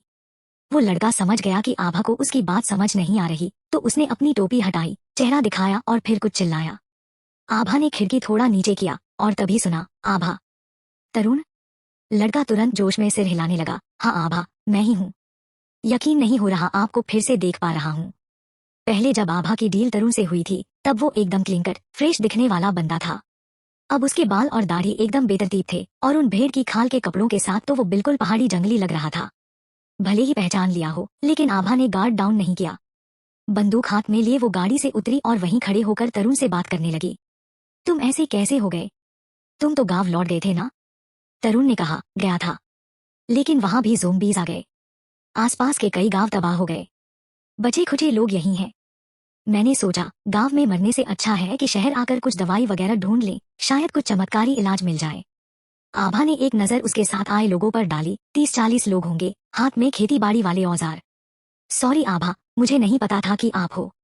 मैं तो समझा कोई अमीरजादा घूमने निकला है। तरुण गाड़ियों की पहचान रखता था। लिमिटेड एडिशन एसयूवी देखकर लगा जैसे किस्मत खुल गई हो, पर निकली तो आभा। और अगर सच में कोई बिगड़ैल रिच किड होता तो भी तुम लोग कर क्या लेते? मेरे पास गन है एंड FYI रईसों के पास भी होती है। तरुण हंस पड़ा, अरे मैं भी कोई बिना प्लानिंग के थोड़ी आता। अगर कुछ करता तो एक झटके में निपटा देता। चैप्टर 141। गाड़ी को 50 मीटर आगे ले जाओ, तरुण ने कहा। आभा ने नीचे जमीन की तरफ शक भरी नजर डाली लेकिन कुछ खास नजर नहीं आया। फिर भी उसने तरुण की बात मानी और गाड़ी आगे बढ़ा दी। जैसे ही गाड़ी हटी उसी जगह से अचानक बहुत सारे नुकीले लोहे के कील बाहर आ गए, करीब 5-6 सेंटीमीटर लंबे और सबके सब ऊपर की तरफ नुकीले। अगर कोई नॉर्मल कार इन पर चढ़ती तो टायर तो गया समझो। लेकिन आभा की ऑफ रोड गाड़ी इतनी आसानी से हार मानने वालों में नहीं थी। बस इतना ही। आभा ने तरुण को देखा, अगर गाड़ी भी खराब हो जाए तो भी अगर बंदे के पास गन है तो सामने वाला तो वैसे भी पस्त रहेगा। तरुण बोला, ये तो बस पहली चाल है। जब टायर पंचर हो जाते हैं और सामने वाला रईस ज्यादा बंदा गाड़ी से उतरता है ये सोचकर कि उसके पास बंदूक है, तभी असली खेल शुरू होता है। फिर उसने ऊपर बिल्डिंग की तरफ देखा और बोला, उसी वक्त ऊपर से खौलती हुई पेंट की बाल्टी उनके ऊपर उड़ेल दी जाती है। बचने का मौका तक नहीं मिलता। आभा ने भी ऊपर देखा, एक पतली सी स्टील वायर हवा में टंगी हुई थी और पास की बिल्डिंग में कोई इंसान छिपा बैठा था, शायद इसी ट्रैप को ऑपरेट करने वाला। अगर वो गाड़ी से ना उतरे तो? आभा ने पूछा। तो फिर जबरदस्ती उतारेंगे, तरुण ने कहा और जेब से एक देसी ग्रेनेड निकाल लिया। तुम ग्रेनेड बनाना जानते हो? आभा हैरान थी। तरुण ने सिर हिलाया, मैं नहीं, एक अंकल हैं। थोड़ी देर चुप रहकर तरुण धीरे से बोला, आभा आपके पास अभी भी वो स्पेशल मेडिसिन है क्या? आभा ने सिर हिला दिया, ना मैं। तरुण ने हल्की सी उदासी से सिर हिलाया, काश मुझे पहले से पता होता। मैंने अपनी बची हुई दवा बेच दी, फालतू में उन कमीने लोगों को दे दी। मतलब? आभा ने पूछा। तरुण ने कहा, बाद में पता चला कि जो पहली बार मुझसे दवा खरीदने आया था वो हमारी कॉलोनी के पास वाली प्राइवेट हॉस्पिटल का डॉक्टर था। वहाँ ढेर सारे अमीर लोग एडमिट थे और वो उन्हीं के लिए मेडिसिन ले रहा था। साले खुद मेडिसिन खाकर ठीक हो गए, फिर उल्टा आम लोगों पर जहर बनकर टूट पड़े। मुझे तभी शक हुआ था कि हमारी कॉलोनी में अचानक इतने ज़ोंबी कहाँ से आ गए, जबकि पहले सारे इन्फेक्टेड लोगों को तो मार दिया गया था। इतना बात करने के बाद एक सावले लाल रंग के मिडिल आदमी ने पास आकर तरुण से पूछा, ये तुम्हारी फ्रेंड है? तरुण ने सिर हिलाया। उस आदमी ने आभा की तरफ हल्की मुस्कान के साथ हाथ जोड़कर माफी जैसा इशारा किया। लगता है हमसे बड़ी गलती हो गई, हमें नहीं पता था कि तुम तरुण की फ्रेंड हो। जब सब अपने ही लोग हैं तो अंदर चलकर बैठते हैं ना? आभा थोड़ी झिझकी तो उसने फिर कहा, हम यहीं पास की एक दुकान में टिके हुए हैं। सच कहूं तो तरुण की वजह से ही हम आज जिंदा हैं। उसका कोई भी दोस्त हमारा भी दोस्त है। चलो अंदर चलकर आराम से बात करते हैं। आभा ने तरुण की तरफ देखा। तरुण ने कहा, यहाँ गांव वाले वैसे ही होते हैं, दिल के सच्चे और मेहमान नवाज। अगर आपको कुछ जरूरी काम है तो जा सकती हो। आभा बोली, अभी कुछ खास नहीं, मुझे तुझसे कुछ और बातें भी करनी है, तो बैठने में हर्ज क्या है? जब से दुनिया तबाह हुई है सड़क किनारे की सारी दुकानें बंद पड़ी हैं। तरुण और उसकी टीम एक 4 मंजिला बिल्डिंग में टिके हुए थे, जिसकी अब बस एक मंजिल ही जमीन से ऊपर बची थी, रहने के लिए परफेक्ट। अंदर का सेटअप काफी सिंपल था, जमीन पर बेतरतीब बिछे पुराने कपड़े और रजाई गद्दे और दरवाजे के पास लकड़ियों से जोड़ी गई एक जुगाड़ू सी टेबल। वो मिडिल आदमी दोनों के लिए गर्म पानी लेकर आया और खुद भी बगल में बैठ गया। बिटिया, तुम तरुण को कैसे जानती हो? आभा बोली, जब मैं अपना घर रिनोवेट करवा रही थी तब जान पहचान हुई थी। ओह, फिर तो कनेक्शन गहरा है। इतने साल बाद दोबारा मिलना, यही किस्मत होती है। आजकल शहर हो या गांव, हर जगह ज़ोंबी घूम रही हैं। जो जिंदा है वो वाकई बहुत भाग्यशाली है। आभा कुछ नहीं बोली। पानी पी लो ना थोड़ा, आदमी ने फिर जिद की और ग्लास की तरफ इशारा किया। आभा हल्के से मुस्कुराई लेकिन पानी नहीं पिया। अंकल, मेरी फ्रेंड थोड़ी शाई है, मैं बस उससे अकेले बात करना चाहता हूँ, ठीक है? मिडैज अंकल एक सेकंड के लिए रुके, फिर हंसते हुए उठे। अच्छा अच्छा, तुम दोनों बातें करो, बस ऐसे खाली मत बैठो। अपनी फ्रेंड को थोड़ा गर्म पानी पिला दो, मैं तब तक थोड़ा मटन सूप बना लाता हूँ। उसे डिनर पर रोक लो आज। तरुण ने आभा को देखा और कहा, आप इतना मत झंझट करो, हम थोड़ी देर में निकल जाएंगे। अरे यार, ये भी कोई तरीका है मेहमानों से पेश आने का? तुम दोनों बातें करो, मैं कुछ खाने का देखता हूँ। अंकल के जाते ही तरुण थोड़े सॉरी वाले टोन में बोला, गांव के लोग ऐसे ही होते हैं, कभी कभी उनकी एक्स्ट्रा वार्मथ हैंडल नहीं हो पाती। आभा ने पूछा, ये वही रिलेटिव है जिसके पास तुम शरण लेने आए थे? तरुण ने सिर हिलाया, नहीं, मेरे चाचा की पूरी फैमिली वायरस की चपेट में आ चुकी है, अब कोई नहीं बचा। वायरस का मतलब एक ही होता था, सीधा ज़ॉम्बी मोड। और उन ज़ॉम्बीज को उन्हें खुद ही मारना पड़ता था। बहुत ब्रूटल होता है ये सब, लेकिन और कोई ऑप्शन भी नहीं होता। इतना कहकर तरुण ने पानी का गिलास उठाया और एक सिप लिया। ये बर्फ पिघला के पानी बना है। सच कहूं तो मुझे नहीं पता ये लोग कितने दिन और टिक पाएंगे। क्या इन्हें पता है कि तुमने वो स्पेशल मेडिसिन ले रखी है? आभा ने पूछा। तरुण ने सिर हिलाया। हालांकि सब साथ ही गांव से भागे थे, लेकिन इंसानों का भरोसा मुश्किल होता है, इसलिए तरुण ने किसी को नहीं बताया कि उसने वो मेडिसिन खा ली है। आभा ने भी पानी का गिलास उठाया और एक सिप लिया। कुछ ही मिनट बाद तरुण को चक्कर आने लगे। चेहरे पर एक्सप्रेशन बदल गया और वो आभा की ओर पलटा। ये पानी, भागो यहाँ से अभी, उसने कहा। तरुण ने आभा का हाथ पकड़ा और दरवाजे की ओर दौड़ा, लेकिन दरवाजे पर पहले से कुछ लोग खड़े थे। तुम लोग करना क्या चाहते हो? तरुण ने गुस्से से कहा, आवाज में कड़कपन था। पहले वाला मिडैज आदमी, रोशन ने एक फेक स्माइल के साथ बोला, तरुण मुझे मत कोसो यार, तूने हमारी हेल्प की, मैं मानता हूँ, लेकिन तूने जितना वादा किया था उसमें से कुछ भी नहीं किया, बस हमें लावारिस दुकानों और एरियाज में ले गया। तरुण ने अपनी जुबान काटी ताकि होश में रह सके। मैंने वादा किया था। क्या वादा? तूने कहा था कि सिटी के हॉस्पिटल में कोई मेडिसिन हो सकती है जो वायरस से लड़ सके, लेकिन इतने टाइम से तू गया ही नहीं उसे लेने। मैंने बस ये कहा था कि शायद वहाँ कुछ हो, लेकिन मैंने कभी ये नहीं कहा कि मैं अकेला जाके लाऊंगा। पर बात तो तूने ही छेड़ी थी ना। और तू यहाँ हमारे गांव में फ्री में रह रहा है, क्या हम बुजुर्गों और औरतों को भेजे उस खतरे में? ठीक है, ये सब बाद में डिस्कस करेंगे, लेकिन तुम लोगों ने पानी में नशा क्यों मिलाया? तरुण अब भी आभा का हाथ थामे हुए था। दोनों बहुत करीब खड़े थे।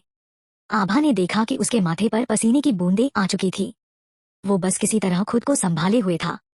तेरी ये फ्रेंड, उसके पास कार है, बंदूक है और गाड़ी में पता नहीं क्या क्या होगा। अगर पानी में कुछ ना मिलाते तो ये सब हम कैसे लेते?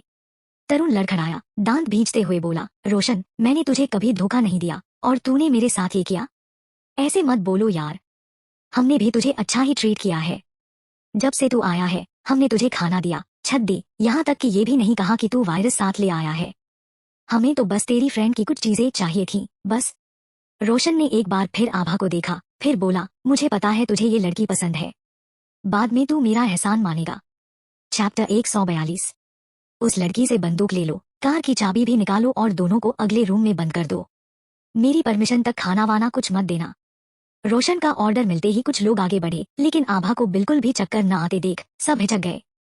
रोशन भाई, कहीं तुमने दवा कम तो नहीं डाल दी? एक बंदा धीरे से पास आकर फुसफुसाया। कहीं ऐसा न हो कि बस तरुण के पानी में ही दवा थी और लड़की वाला पानी सही था। नामुमकिन है, दोनों कप में बराबर डोज था। एक घूंट में ही आधे घंटे में तो खच्चर भी ढेर हो जाए। पर वो लड़की तो नॉर्मल लग रही है। यह सुनकर रोशन ने टेबल की ओर देखा। दोनों कप खाली थे। थोड़ा और वेट करो, शायद असर आने में टाइम लग रहा हो। तरुण अब गिरने की कगार पर था। बेहोश होने से ठीक पहले वो आभा की ओर देखकर बुदबुदाया, सॉरी, मैं नहीं चाहता था तुम्हें इसमें घसीटना। कुछ मिनटों तक स्ट्रगल करने के बाद वो ढेर हो गया।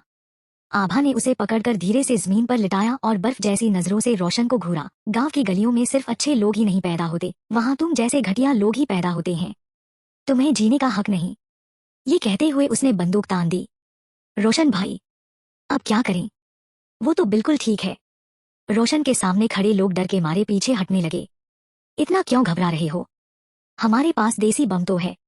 रोशन गुस्से में झल्लाते हुए जैकेट से ग्रेनेड निकालता है। उसकी आंखों में पागलपन झलक रहा था।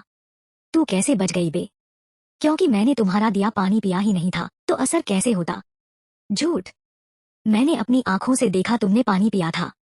हाँ, और फिर उसी वक्त वॉशरूम जाकर उल्टी कर दी थी। जो चीज ज्यादा स्वीट लगती है उसमें गड़बड़ पक्की होती है। और ये तो एपोकैलिप्स का टाइम है, यहाँ लोग हर वक्त अलर्ट रहते हैं। इतने ओवर फ्रेंडली गांव वाले, सस्पिशियस तो लगेगा ही। जैसे ही आभा ने देखा कि कोई उसे और तरुण को छुपकर देख रहा है, उसी वक्त उसे क्लियर हो गया कुछ तो फिशी है। तो उसने नकली नाटक किया, जैसे उसने एक घूंट लिया हो।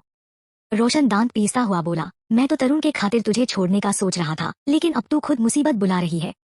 उसने ग्रेनेड का पिन खींचा और उसे फेंकने को हुआ, पर आभा उससे तेज निकली। उसने सीधे रोशन के हाथ पर गोली चला दी। ग्रेनेड वहीं उसके पैरों के पास गिरा और बूम। देसी बम था तो पूरी बॉडी उड़ाने वाला धमाका तो नहीं हुआ, लेकिन रोशन की एक टांग उड़ गई। वो चीखते हुए जमीन पर लौटने लगा, खून पूरे फ्लोर पर फैल गया। धमाके की आवाज सुनते ही एक यंग लड़की बाहर से दौड़ती हुई अंदर आई। पापा, पापा, ये क्या हो गया? रोशन तड़पता हुआ बोला, मोनिका, जल्दी कोई दवा ला, मैं मरना नहीं चाहता। नहीं मर सकता। लड़की इधर उधर हड़बड़ाई हुई देख रही थी। उसे समझ नहीं आ रहा था कि दवा मिलेगी कहाँ से। फिर उसकी नजर तरुण पर पड़ी, वो भी बेहोश जमीन पर पड़ा था। तरुण शहर से आया था, सब उससे सलाह लिया करते थे। वो तो गांव का प्रॉपर ब्रेन था, तो ऑटोमेटिकली सबकी नजर उसी पर जाती। क्या हुआ? तरुण भैया भी बेहोश कैसे हो गए? बाकी लोग तो आभा की गोली और धमाके से इतने डर गए थे कि काफी दूर जाकर छुप गए थे। कोई भी मोनिका के सवाल का जवाब देने को रेडी नहीं था। आभा ने ठंडी आवाज में कहा, तुम्हारे पापा ने मुझे मारने की कोशिश की। तरुण ने बीच में आकर उसे रोकने की कोशिश की, तो तुम्हारे पापा ने उसे भी हटाने की कोशिश की, और अब भुगत रहे हैं अपने कर्मों की सजा। नामुमकिन है। मेरे पापा कभी तरुण को नुकसान नहीं पहुंचा सकते। आभा बस हल्की सी स्माइल देती है, कुछ नहीं कहती। मोनिका नीचे जमीन पर पड़े अपने पापा को देखती है। पापा, आपने सच में तरुण को? हाँ, किया तो क्या कर लोगी? रोशन गुस्से में फट पड़ा। वो लड़का मीठी मीठी बातें करके पूरे गांव को उल्लू बना रहा था, फ्री में खाना खा रहा था, ऊपर से तुझे भी बेवकूफ बना दिया। देखा ना, वो लड़की उसकी गर्लफ्रेंड है, तू बस टाइम पास थी उसके लिए। पापा, मोनिका चिल्लाई, बात काटते हुए, मेरे और उसके बीच कुछ था ही नहीं। आप अपनी बेटी के बारे में ऐसा कैसे बोल सकते हैं? रोशन पसीने पसीने हो रहा था, दर्द से तड़पता हुआ। अब बकवास बंद कर और जाकर दवा ढूंढ। अगर मैं मर गया तो तू अकेली तड़पती फिरेगी इस नरक में। दवा ले भी आए तो ये बचेगा नहीं, आभा ने ठंडी आवाज में कहा, फिर से अपनी गन उठा ली। जिसने उसे धोखा देने की सोची वो उसके लिए पहले से ही रिप है।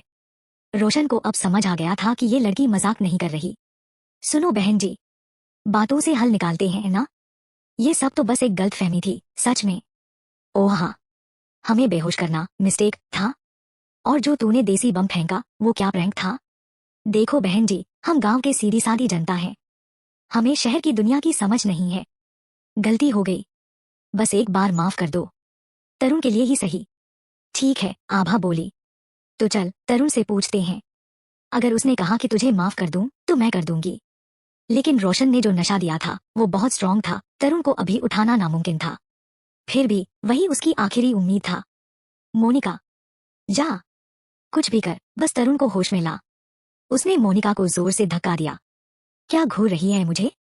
जा, जल्दी जा, वो चिल्लाया। मोनिका बेबस होकर बेहोश पड़े तरुण को देखती है, फिर पलटकर रोशन से कहती है, अब पछता रहे हो। तरुण ने हमेशा हमारे लिए अच्छा किया, और आपने उसी को नुकसान पहुंचा दिया। मैं कोई चमत्कारी देवी नहीं हूं जो उसे जादू से उठा दूं। रोशन ने उसे जहर भरी नजरों से देखा, फिर बाहर की ओर देखा। जो लोग पहले आभा से लड़ने में उसका साथ देने वाले थे, अब सब बाहर छिपे हुए थे, डरे हुए कि कहीं अगली गोली उन्हें ना लग जाए।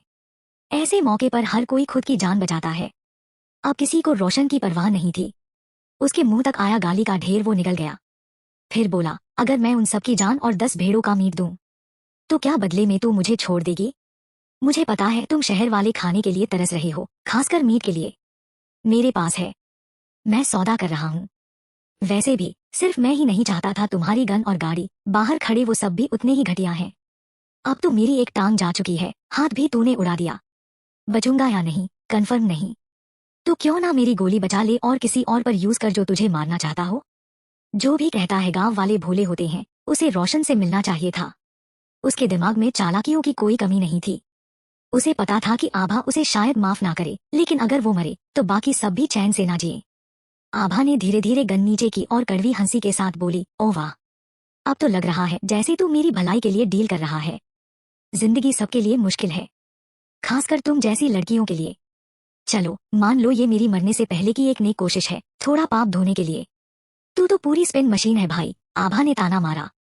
तुझे सच में लगता है कि मैं तेरी झूठी बातें मान जाऊंगी? रोशन कुछ सेकंड के लिए चुप हो गया, फिर बोला, तो बताओ, तुझे क्या चाहिए जिससे तू मुझे जिंदा छोड़ दे? चैप्टर 143। तरुण ने जैसे ही आंखें खोली, सबसे पहले सिर को पकड़ते हुए अपनी सूजी हुई कनपटी सहलाई और सीधा एक ही बात पूछी, आभा ठीक तो है ना? मैं यही हूँ, आभा की आवाज सामने से आई। अब जाकर तरुण को एहसास हुआ कि वो एसयूवी की बैकसीट में पड़ा है, वही एसयूवी जो आभा चलाती है। तुम ठीक हो, बस यही जानकर चैन मिला। वो सीट पर टिक गया और आंखें बंद कर ली। तरुण भले ही एक ट्रेडर टाइप बंदा था, लेकिन दिल से नेक था। बाकी लोग बोलते थे कि बिजनेस वाले सिर्फ फायदे की सोचते हैं, पर उसने तो गांव के लोगों के लिए जी जान लगा दी थी। अगर वो ना होता तो गांव के आधे लोग अब तक या तो ज़ोंबी बन चुके होते या किसी के हाथों मारे जा चुके होते। और बदले में मिला क्या? सिर्फ लालच और धोखा। आभा ने पूछा, अब आगे का क्या प्लान है तुम्हारा? काफी देर बाद तरुण ने आंखें खोली, क्या मैं तुम्हारे अपार्टमेंट वाला एरिया ज्वाइन कर सकता हूँ? अब उसके पास रहने को कोई जगह नहीं बची थी। चल सकता है, आभा ने बिना हिचक जवाब दिया। तरुण के चेहरे पर एक हल्की सी मुस्कान आ गई। उसने तो यूं ही कह दिया था, सोचा नहीं था कि आभा मान भी जाएगी। थैंक यू, सीरियसली, तुम तो सच में मेरी सगी बहन जैसी हो। आभा ने रियरव्यू मिरर में उसे देखा और बोली, तुम्हें ये जानने का मन नहीं कि मैंने उन सबको कैसे हैंडल किया? अब उनका क्या लेना देना मुझसे? पहले सोचा था कि गांव के लोग हैं, थोड़ी मदद कर दूं, पर सच्चाई ये है कि मैंने खुद अपने लिए आफत पाल ली। मेरी अच्छाई की कदर नहीं की, उल्टा मेरे खिलाफ हो गए। अगर मैं बेहोश न होता तो खुद ही सबका हिसाब कर देता। आभा के होंठों पर एक हल्की सी स्माइल आ गई। कम से कम ये तो क्लियर है कि बंदा बेवकूफ नहीं है। सही फैसला लिया था उसे बचाने का। देखो तरुण, मेरा इलाका कटारा अपार्टमेंट अब तुम्हारा भी ठिकाना हो सकता है, लेकिन एक बात क्लियर है, जो मेरे साथ रहेगा उसे मेरी बात माननी होगी। मैं अपने लोगों को प्रोटेक्ट करती हूँ, लेकिन जो मुझे धोखा देगा वो किसी और जन्म में भी नहीं बचेगा। अब ये तुम्हें तय करना है कि तुम मेरे साथ चलना चाहते हो या नहीं। तरुण वैसे भी चालाक लड़का था, काम का बंदा। अगर वो टीम में शामिल होता है तो बढ़िया रहेगा, लेकिन उसे खुद तय करना होगा। तरुण बोला, सोचने का कुछ है ही नहीं। अब से मैं आपके साथ हूँ। आप बस मुझे अपनाओ और मैं फुल लॉयल रहूंगा। उसे पहले से पता था कि आभा कोई मामूली लड़की नहीं है। उसके साथ चलने का मतलब है फ्यूचर सिक्योर। शाम होते होते आभा तरुण को लेकर कटारा अपार्टमेंट पहुंची। तरुण उसके साथ था, इसलिए आभा गाड़ी को अपने स्टोरेज स्पेस में नहीं रख पाई। उसे सीधा अपार्टमेंट तक ड्राइव करना पड़ा। अंदर सब लोग बर्फ में दबे ज़ोंबी बॉडीज को क्लियर करने में लगे हुए थे। किसी ने भी नई एसयूवी देखकर ज्यादा रिएक्ट नहीं किया। प्रतीक, जो अपार्टमेंट मैनेजमेंट का काम देख रहा था, सामने आया और आभा को देखकर मुस्कुराया। आभा ने पूछा, कितना टाइम लगेगा क्लीनअप में? प्रतीक बोला, 2 मीटर तक की गहराई वाले कल तक खत्म हो जाएंगे, लेकिन जो गहराई में गिरे हैं वो मुश्किल है। आमतौर पर घर वाले इतनी गहराई तक नहीं गाड़ते। 2 मीटर तक तो सब चलता है, लेकिन उससे नीचे वाले या तो ऊपर से गिरे थे या बर्फ में कहीं दबे हैं। एकदम साफ सफाई पॉसिबल नहीं, लेकिन जितना हो सके उतना तो करना ही है। आभा ने पूछा, तैयारी कर ली है सबने? बर्फ पिघलने वाली है, टेम्परेचर बढ़ेगा। प्रतीक ने सिर हिलाया, बिल्कुल। और सब लोग तो वैसे भी काफी खुश हैं। 2 साल से एवरलास्टिंग विंटर चल रहा था। जहां भी नजर डालो बस सफेदी ही सफेदी। अब जब बर्फ पिघलेगी तो नए जीवन की उम्मीद बनेगी, और उम्मीद ही तो हर किसी को जिंदा रखती है। आभा को इस मोमेंट पर सबका जोश ठंडा करना बिल्कुल ठीक नहीं लगा। बस हल्के से बोली, भविष्य में क्या होगा कोई नहीं जानता, लेकिन अगर सबसे बुरे के लिए तैयार रहो तो कुछ भी फेस करना आसान हो जाता है। हाँ, मैं सबको बता दूंगा, प्रतीक ने जवाब दिया। आभा 5 नंबर बिल्डिंग के यूनिट 1 की तरफ बढ़ गई और तरुण चुपचाप उसके पीछे पीछे चल पड़ा। आभा, सीरियसली, आज आपने मुझे इम्प्रेस कर दिया। ये जगह तो जैसे पोस्ट अपोकलिप्स की स्वर्ग है। यहाँ रहने वाले लोग तो सच में बहुत लकी हैं। बाकी जगहों से ये जगह पूरी तरह अलग थी। कोई पेट्रोलिंग कर रहा था, कोई कॉलोनी के अंदर की लाशें क्लीन कर रहा था, और सबसे हटके यहाँ के लोगों के चेहरे पर डर या चालाकी नहीं, बल्कि शांति और सच्ची खुशी थी। अपोकलिप्स में सुकून मिलना लग्जरी है, लेकिन जब सिंपल चीजें सही होती हैं तो सब पॉसिबल हो जाता है। और ये सब आभा की लीडरशिप में मुमकिन हुआ था। फ्री का खाना सिर्फ कहावत में होता है, पहले भी नहीं था, अब तो बिल्कुल नहीं, आभा बोली। मैं फ्रीलोडर नहीं पालती। तरुण हंस पड़ा, जो बोलोगी मैं करूंगा। जो बाकी कर सकते हैं वो मैं भी कर सकता हूँ, और जो बाकी नहीं कर सकते वो भी मैं ट्राई करूंगा। आभा ने चलते चलते उसे घूर कर देखा, पहले अपनी चिकनी चुपड़ी बातों की आदत सुधारो। तरुण ने नाक खुजाई, वो आदत अब उसकी पर्सनैलिटी का हिस्सा बन चुकी थी, इतनी जल्दी तो छूटेगी नहीं। आभा ने उसे 5 नंबर बिल्डिंग में शिफ्ट करवा दिया और खुद 20वीं मंजिल की तरफ चली गई। जैसे ही वो ऊपर पहुंची, कुकू दौड़ते हुए आभा को गले लगाने आ गया। वो वेदांत के घर से निकला था। पिछले कुछ दिनों से जब भी आभा बाहर जाती थी वो कुकू को वेदांत के पास छोड़ देती थी। उसे ऐसा लगा जैसे कुकू थोड़ा दुबला हुआ है, अब वो और भी फुर्तीला और फौलादी लगने लगा था। उसमें अब वुल्फ वाला स्वैग आ चुका था। वेदांत किचन से बाहर निकला, अब भी एप्रन पहना हुआ था। चलो जल्दी से फ्रेश हो जाओ, खाना रेडी है। आज क्या बना है? आभा ने पूछा। चिंता मत करो, आज की डिश फुल पास है, कोई फूड ब्लास्ट नहीं। आभा ने नहाकर कपड़े बदले और वेदांत के घर चली गई। घर में कदम रखते ही ब्रेस्ट चिकन की खुशबू सीधा दिल तक पहुंची। वो डिश जिसे आभा कभी बेहद प्यार करती थी, लेकिन जब से त्रिशा उनके घर की बहू बनी थी तब से ये डिश टेबल से गायब ही हो गई। त्रिशा की बेटी, जो कि बचपन से डांस करती थी, उसके लिए उसकी माँ हर चीज हेल्दी रखती थी।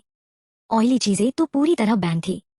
आभा तब नानी के घर जाकर अपनी क्रेविंग मिटाती थी, लेकिन जब से नानी और नाना नहीं रहे उसने ब्रेस्ट सिर्फ यादों में ही खाया।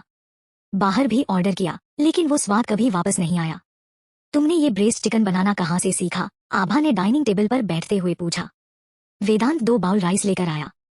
तुमने जो सिंपल रेसिपीज मुझे दी थी उनमें से एक में ब्रेस्ट चिकन का तरीका लिखा था, बस वही फॉलो किया।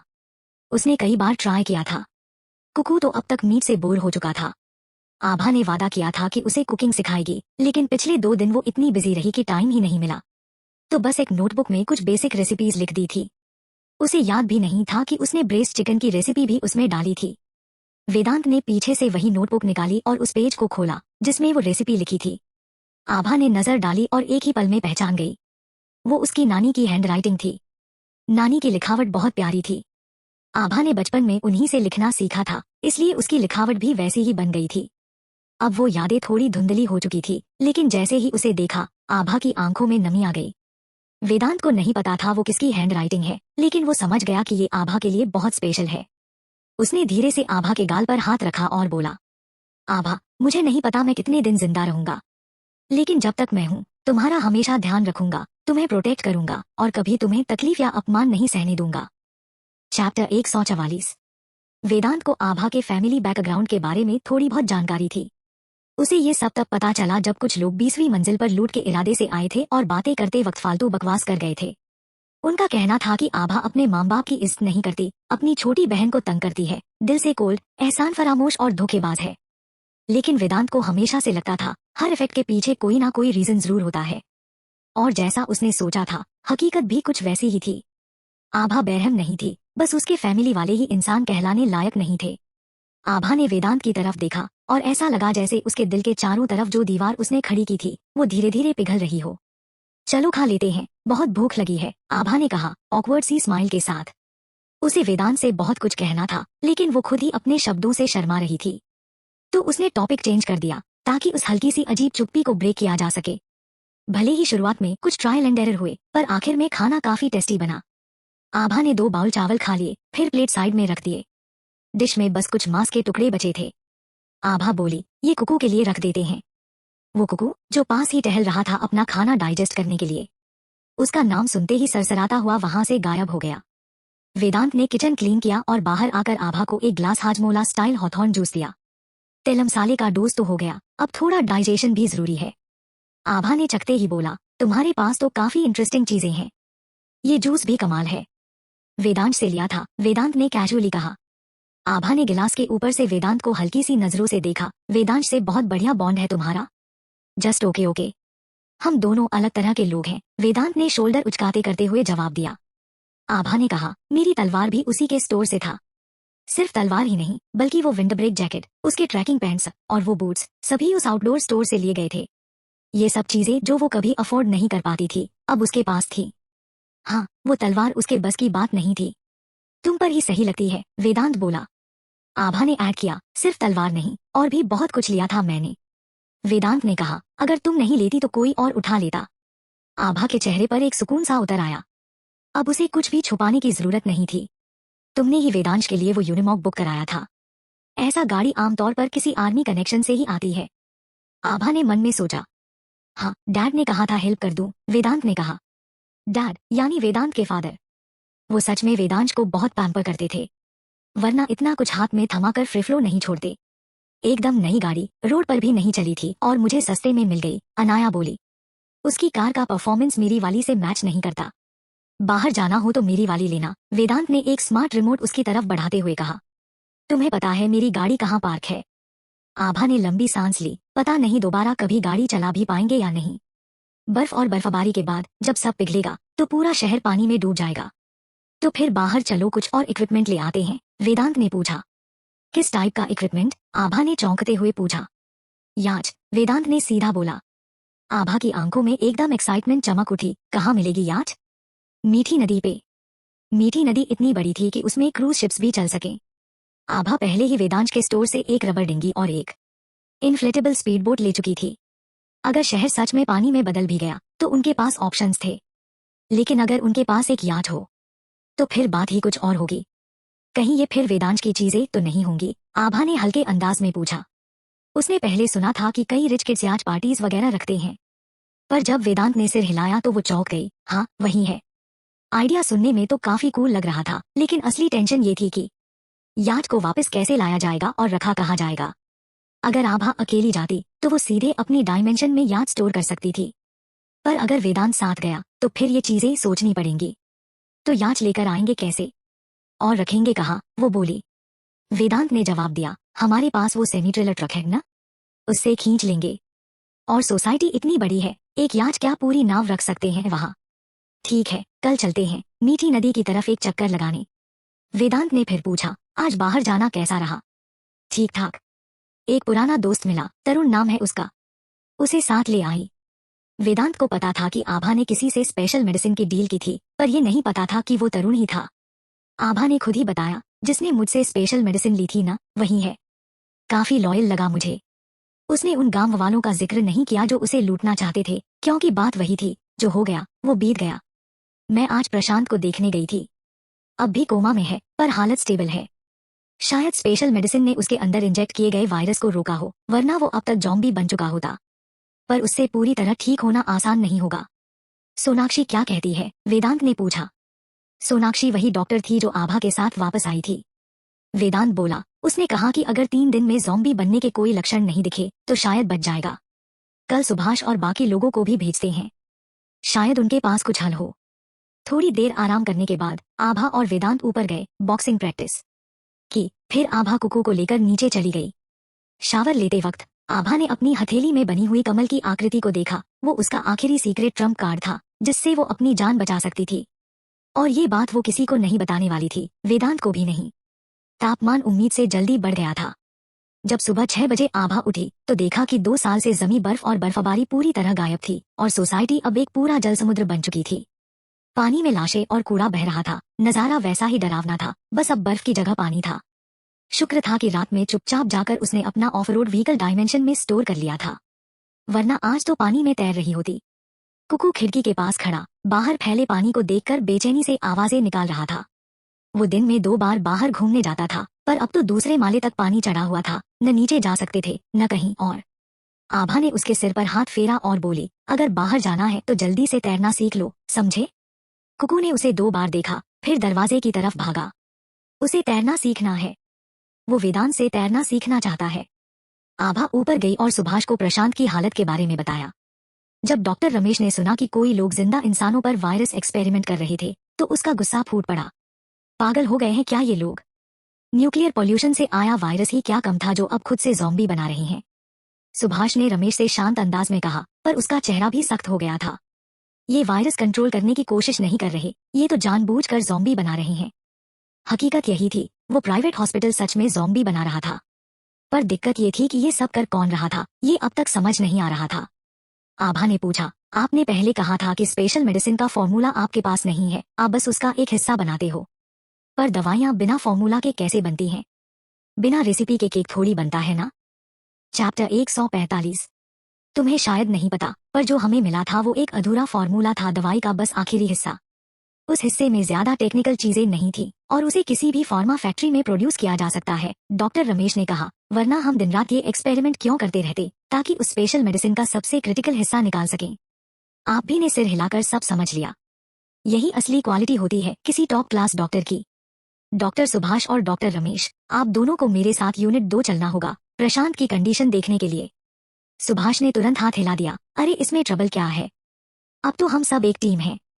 अगर एक भी इंसान ज़ॉम्बी बन गया तो पूरी कम्युनिटी की वाट लग जाएगी। ये हमारी जिम्मेदारी है, बच नहीं सकते। आभा ने इन्फ्लेटेबल बोट से यूनिट 2 की तरफ रुख किया। जैसे ही राकेश ने आभा को देखा, उसकी आंखें चमक उठीं। आभा, तुम आ गई? हाँ।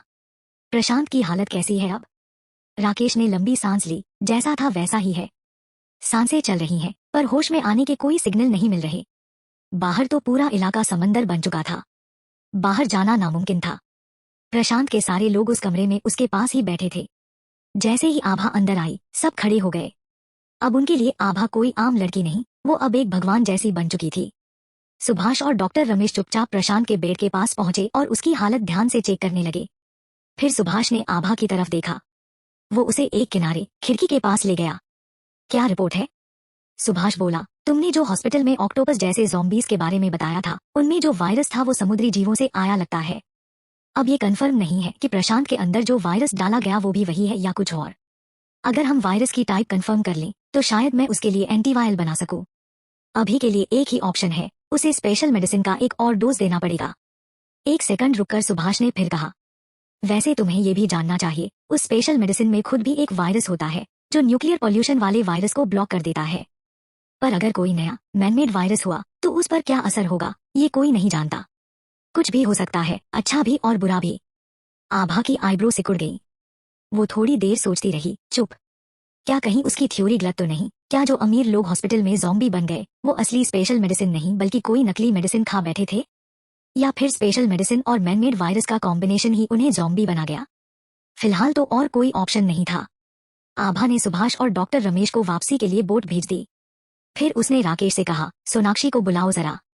जब सोनाक्षी आई, आभा ने सीधे तीखे लहजे में पूछा, तुम्हें कैसे पता चला कि तुम्हारे हॉस्पिटल के वो अमीर पेशेंट जो स्पेशल मेडिसिन ले रहे थे उन्हें असली दवा नहीं दी गई थी? आभा का चेहरा इस बार बेहद सख्त था और जब वो गुस्से में होती थी तो डर लगने लगता था। मैंने खुद देखा था, सोनाक्षी बोली। कुछ लोग दवा के बॉक्स खोलते, उसमें से असली दवा निकालते और बिल्कुल वैसी दिखने वाली नकली दवा डाल देते। फिर वही दवा उन अमीर मरीजों को दी जाती थी। तुमने खुद स्पेशल मेडिसिन ली है? आभा ने आंखों में आंखें डालकर पूछा। सोनाक्षी ने नजरें मिलाई। हाँ, मैंने ली है। कहाँ से मिली तुम्हें? हमारी पूरी लैब टीम को एक साथ दी गई थी। ऊपर से आई थी। ऊपर से मतलब? डीन ने दी थी? सोनाक्षी ने सिर हिलाया। नहीं, डीन नहीं। जब ये प्रोजेक्ट शुरू हुआ था तो बाहर से एक प्रोफेसर लाया गया था। उसी ने सब कुछ हैंडल किया। हॉस्पिटल की डायरेक्ट कंट्रोल में नहीं था हम लोग, बस उसी प्रोफेसर को रिपोर्ट करते थे। उसका सरनेम गुप्ता था, सब उसे प्रोफेसर गुप्ता कहते थे। ये प्रोफेसर गुप्ता कितनी उम्र का था? दिखता कैसा था? और अभी कहाँ है? सोनाक्षी ने नजरें झुका ली। जो पेशेंट्स ज़ॉम्बी बन गए थे, हमारी एक्सपेरिमेंटल टीम के मेंबर्स भी नहीं बचे। सब के सब ज़ॉम्बी बन गए। कुछ को मैंने खुद मारा और कुछ शायद बचकर भाग गए।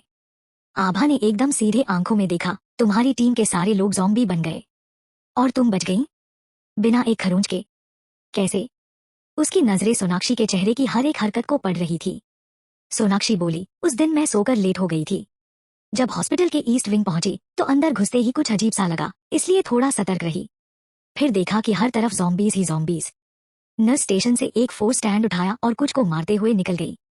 आभा का एक्सप्रेशन कड़वा हो गया। तुम झूठ बोल रही हो। सोनाक्षी ने होंठ भींच लिए। कुछ बोली नहीं। तभी आभा ने अपनी ट्राई-एज तलवार निकाल ली और ठंडी आवाज में बोली, तुम्हें वापस ला सकती हूँ और जरूरत पड़ी तो खत्म भी कर सकती हूँ। सोनाक्षी जानती थी कि आभा मजाक नहीं कर रही। वो अपनी तलवार से बिना पलक झपकाए आधा ज़ॉम्बी काट सकती थी। ठीक है, उसने चुपचाप कहा। मैं लेट इसलिए नहीं हुई थी क्योंकि मैं सोई रह गई थी। मैं लेट इसलिए हुई थी क्योंकि मैंने अपने पति को मार दिया था और उसकी बॉडी को सुबह तक डिस्पोज करने में लगी रही। उसकी आवाज अब बिल्कुल फ्लैट थी। वो भी इसी हॉस्पिटल में डॉक्टर था। किसी नर्स के साथ चक्कर चला रहा था। घर का सारा खाना उसे दे दिया करता था। फिर जब उसे पता चला कि मैंने स्पेशल मेडिसिन ली है तो वो नर्स मेरी खून पीने और मांस खाने की बात करने लगे। मैं बर्दाश्त नहीं कर पाई और उसे मार डाला। इतना कहकर सोनाक्षी ने आभा को देखा। मैंने किसी और को नुकसान नहीं पहुंचाया। जब उस एक्सपेरिमेंटल टीम में आई थी मुझे नहीं पता था कि हम असल में क्या करने जा रहे हैं। मैं बस लोगों को बचाना चाहती थी, पर काबिलियत नहीं थी। और फिर तुमने उस दिन हॉस्पिटल बिल्डिंग को उड़ाया क्यों? मैं नहीं चाहती थी कि वो ज़ॉम्बी बाहर आकर और लोगों को खा जाएं। वहीं कुछ एक्सप्लोसिव्स मिल गए थे तो मैंने ब्लास्ट कर दिया। आभा ने अपनी जेब से एक गोली निकाली और सोनाक्षी की तरफ बढ़ा दी। ये मेडिसिन पहचान सकती हो? सोनाक्षी ने गोली ली, उसे सूंघा, फिर हल्का सा स्वाद चखा और बोली, ये कहाँ से मिली? तुम्हारे हॉस्पिटल से। सोनाक्षी ने ध्यान से देखा और कहा, ये तो वही स्पेशल मेडिसिन है। तुम कैसे श्योर हो कि ये असली स्पेशल मेडिसिन है और वो नकली नहीं जो अमीर लोगों को दी गई थी? सोनाक्षी हल्की सी मुस्कुराई, मेरी सूंघने और स्वाद चखने की कैपेसिटी दूसरों से काफी तेज है। शायद इसी वजह से मुझे टीम में लिया गया था। मैं दवाओं के इंग्रेडिएंट्स स्मेल और टेस्ट से पहचान सकती हूँ। आभा की आंखें थोड़ी सिकुड़ गईं। तो तुम इस दवा के इंग्रेडिएंट्स पहचान सकती हो? नॉर्मल दवाएं तो हाँ, पर ये स्पेशल मेडिसिन है, इसमें सिर्फ कुछ बेसिक इंग्रेडिएंट्स ही पहचान सकती हूँ, सारे नहीं। सही बात थी, अगर ये दवा इतनी आसान होती तो इतनी कीमती क्यों होती? आभा ने राकेश की तरफ मुड़कर कहा, ये गोली प्रशांत को खिला दो। सोनाक्षी ने गोली राकेश को दे दी, लेकिन उसका शक अभी भी बना रहा। क्या सच में ये दवा हमारे हॉस्पिटल से मिली है? आभा ने उसकी तरफ देखा और पूछा, तुम्हें क्या लगता है? सोनाक्षी ने हल्का सा सिर हिलाया और बोली, नामुमकिन नहीं है। प्रोफेसर गुप्ता ने उन अमीर पेशेंट्स को सिर्फ दिखावे के लिए इस्तेमाल किया था, उसी बहाने शायद उसने कहीं से असली स्पेशल मेडिसिन भी खरीदी हो। लेकिन बाद में दवा बदल दी गई। हो सकता है कुछ असली स्टॉक हॉस्पिटल में छूट गया हो। तुम्हें पता है उसने वो मेडिसिन किससे खरीदी थी? सोनाक्षी ने सिर हिलाया, मुझे नहीं लगता कि कोई भी टीम मेंबर ये जानता था। ये सारी डील्स वो अकेले करता था।